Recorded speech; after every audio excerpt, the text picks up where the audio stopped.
Medak parliament ప్రజలారా, నేను దండం పెట్టి ఇవాళ నేను మీ మధ్యలో వస్తున్నాను రఘుబాయికి ఓట్ అడగనికి.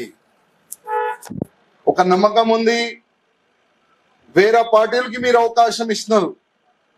ఇప్పటి వరకు మెదక్ పార్లమెంట్ లో ఎక్కడైనా డెవలప్మెంట్ జరిగిందా లేదా అది మీరు ఆలోచన చేయాలి.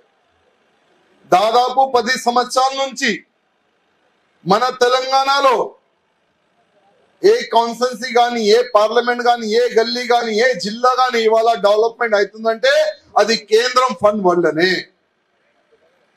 ఇవాళ ఇది మీరు అర్థం చేసుకోవాలి. రఘుబాయ్ చాలా మంచి మాట్లాడాడు, చెప్పిండు.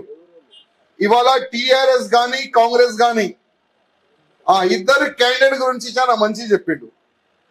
ఒక్కడు పార్టీ మారుకుంటా ఆయన వచ్చిండు. ఇంకోటి కాంగ్రెస్ నుంచి ఉన్నాడు ఒక క్యాండిడేట్, ఒకప్పుడు కలెక్టర్, ఎక్కడ బీఆర్ఎస్ నుంచి ఆయన డిప్యూటీ కలెక్టర్ అనుకుంటా, కలెక్టర్ కదా. ఎక్కడ భూమి ఖాళీ ఉంటే అక్కడ దస్తేసి కబ్జా చేసినట్టు మన రఘుబాయ్ అన్నాడు. ఇవాళ ఈ భూమిలు కబ్జా చేసే వాళ్ళు కావాలా లేక మీ భూమి కాపాడే వ్యక్తి కావాలా అది మీరు ఆలోచన చేయాలి.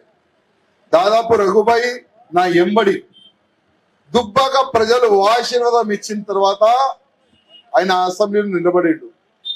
అసెంబ్లీలో ఎప్పుడు కూడా రఘుబాయికి అవకాశం దొరికితే అది ప్రజల గురించి మాట్లాడిండు, మన తెలంగాణ గురించి మాట్లాడిండు. కేసీఆర్ ఎన్ని తప్పులు చేస్తే ఆ తప్పుల గురించి ప్రజలు ముందుగా మాట్లాడిన వ్యక్తి మన రఘుబాయ్.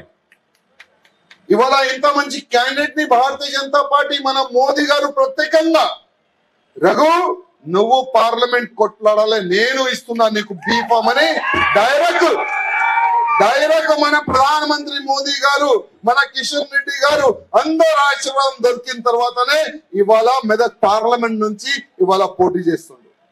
రఘుబాయ్ మీకు అందరు ఆశీర్వాదం ఉంది, ప్రజల ఆశీర్వాదం కూడా ఉంది. 100% మీరు గెలుస్తారని ఒక నమ్మకం అయితే మాకు.